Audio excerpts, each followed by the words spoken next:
So I was just sitting here thinking about how people, I'm not going to say everyone, but a lot of people in today's world tend to want things for free and expect things for free, like student debt, student loan cancellations.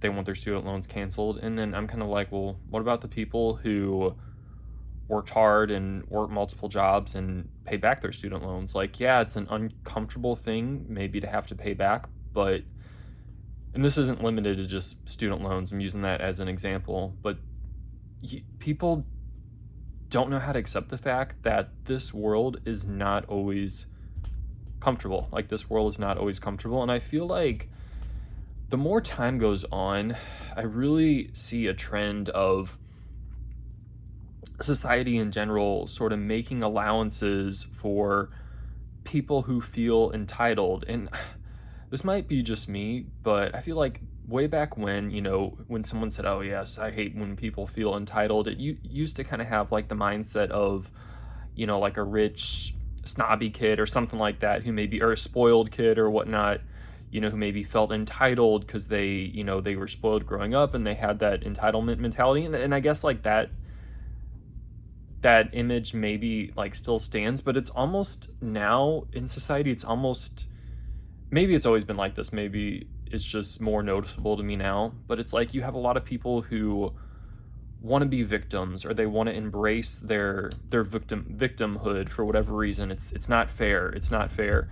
And it's almost like people use their victim mentality as to give them like entitlement status. And I really hate that.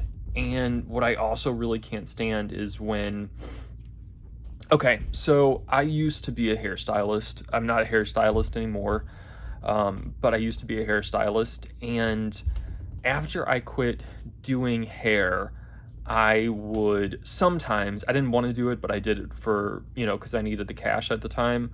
I would do people's hair on the side occasionally, like friends, family, a friend of a friend sometimes. I didn't really, and again, I didn't really like doing it, but I did it because I needed the money. So um, that's not what this is about, though. So the reason why I'm saying that is I remember one day I was at these people's house who I knew, and I was doing hair. It was going to be a day where I was going to be doing a lot of different people's hair that day. Like, I wasn't really looking forward to it. I mean, it was fine, but I would feel guilty if I didn't do it because I needed the money. So anyway, that's not the point. I remember one of the people who was there.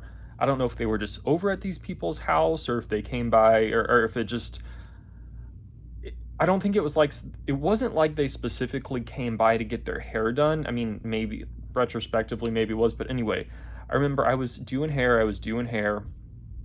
and people were paying me money. And I remember there was this one girl, and she wasn't like a bad girl. Like, it sounds funny. She wasn't like um, she kind of looked professional enough or whatnot.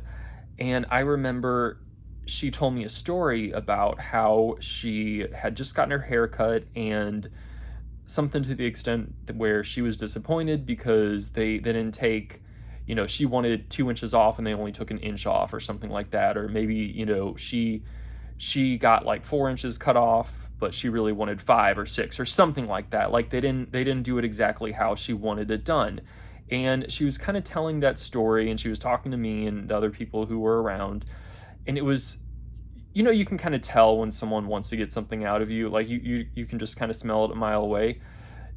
And it was almost like, it wasn't almost, it was because she wanted me to take pity on her and say, "Oh, well, you know what? I'm sorry that you didn't get what you want. I'll do your hair for you." And mind you, I wasn't the person who did her hair originally. I wasn't her original hairstylist. I think a lot of hairstylists, myself included, when I did hair, if I did someone's hair and they needed a tweak or they weren't completely happy with it, they're like, "You know what, this one part's kind of bothering me. Can you take a look at this?" I would be open to going back and taking a second look and fixing it, and tweaking it or whatnot. I mean, people can take advantage of that, but just, we'll talk about that a different day. So I could tell that she wanted something out of me. And even though at the time I was much more of a pushover then than I am now. Like, I still had enough presence of mind to like know what she was trying to do, and I didn't give into it. I didn't give into it. I wasn't rude about it. I think I just kind of played dumb and act, sometimes that's the best thing to do, is just kind of play dumb and act like you don't notice. I'm like, oh, I'm sorry. Oh gosh. Or I don't even know if I said that, but whatever. I'm like, oh, you're just nod along, going with the conversation. I'm doing hair and stuff too, so there's other stuff going on. And it got to the point where there was like that unspoken moment, that moment where there was like that unspoken expectation, like people wanted me to step up to the plate and do this girl's hair for free. And it's not even about the money. It's not even about the money. I mean, I was doing hair for the money, but it's not even about the money. It's about, if you expect me to do something for you, like if you expect me to do something and you feel entitled to have something done for you, that's going to turn me off. That's going to turn me off. And what ended up happening that day is, I didn't offer to do her hair for free. People, I think, expected me to feel guilty for not doing it, but I didn't. I didn't. As much, I say it was a pushover, but maybe I wasn't so bad back then after all. But I kind of had the presence of mind to know I'm not going to give into that. And someone else ended up saying, hey, I'll pay you. Will you just go ahead and offer to do her hair? So I went ahead and did it. I did it because I felt like, okay, well, technically I have to now or something. I don't know. Looking back now, I feel like maybe I should have handled that different. I don't know. It's fine. But the point is, someone wanted a free ride. Someone wanted a free ride, and she didn't get a free ride because someone else paid for it. Either I was going to have to pay for it with my time and my effort and my energy and not get any money for it, or someone else is going to have to pay for it with their money, with their hard-earned money, which is what happened, just because little Miss Thing felt sorry for herself. And you see a lot of that in today's world. The example about the girl wanting her hair done is just, obviously a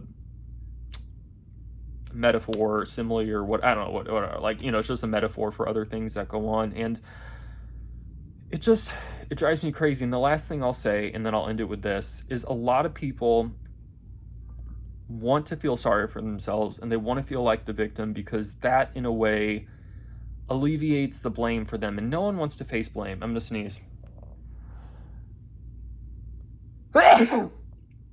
Excuse me. Thank you. No one wants to face blame nowadays, and that really ticks me off. If you do something wrong, take ownership of it. And I'm not one of these people, I used to take ownership of a lot of things that I shouldn't take ownership of, just because I thought, oh, well, I'll just take the blame, or I'm sure I did, I don't really believe in that as much anymore either. I think it's appropriate to respect yourself and respect other people around you. Like, I kind of look at myself like I'm, like, from a third person point of view. If I wasn't myself, living as myself, and my body as myself, if I saw me and I was just a random guy on the street, I would want him to be respected. I would want him to be valued and treated well by people. I'm like, well, yeah, he deserves to be respected too. His time, his energy, he deserves to be respected too. And so a lot of people, so my point in saying that is, like, if I really do something wrong, I'm like, oh, I'll take ownership of it. Oh yeah, I made a mistake. That was my error. I feel like I said that funny. That was my error. I don't even know how to say that word. But people don't want that. People want to sit around and get fat and eat food and blame the food for making them fat. Not blame themselves for eating it, but blame the food for making them fat. People want to not exercise, and they want to blame they want to blame, I don't even know what they're trying to blame anymore. Their genetics. They want to blame their genetics on their flabby body. And I'm like, well, if you got up and exercised, it would fix the problem. And I mean, if someone doesn't want to, then that's fine. Or if someone wants to eat whatever they want to eat, then that's your choice. But don't blame everyone else for the results. There was a time in my life where I was 50 pounds heavier than I am right now, about 50 pounds heavier than I am right now. And I made sacrifices, and I worked hard, and I did some things that I didn't want to do, like such as, well, actually, then I kind of liked starting to walk and run and stuff like that. But, I forced myself to exercise a little bit more. And the main thing was eat less. You know, I really just restricted my appetite, or, you know, what I would allow myself to eat. I really restricted what I would allow myself to eat, and I wouldn't eat everything that I wanted to eat. And was it uncomfortable at times? Yeah. I mean, what you do is you kind of eventually learn how to build a new routine, which is what I did. But I mean, there was a time where I wanted to eat something, like, no, just, you know, don't eat that now. Don't eat that. And as a result, I was able to lose a lot of weight. And I have people maybe who didn't know me when I was a little bit bigger. They would look at me and be like, "Oh, you're so skinny. You're so lucky." And they kind of say it in a way, like I should feel guilty because they're bigger, they're out of shape, and they're trying to make me feel bad, like I have good genetics for just being skinny. And I don't think that I've said this back, like, in the moment. You know, sometimes in the moment when someone says something, you know, you think of what you want to say like after the fact, but I'm thinking, well, it's not genetics. It's not that I'm lucky. It's that I don't eat everything that I feel like eating whenever I feel like eating it. It's that I am willing to let myself feel a little hungry from time to time. It's that I have restricted myself and I cut down my portion size. So you're not going to take credit.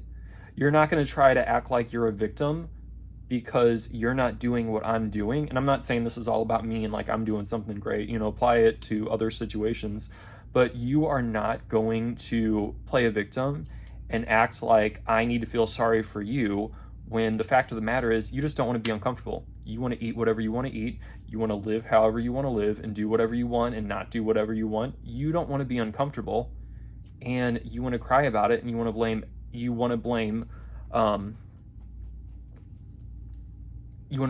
whatever else around you that you can blame for your results. And that just ticks me off so bad. And anyway, I will go ahead and end it here. I was going to try to keep this under 10 minutes, but I went a little bit over, but that's okay.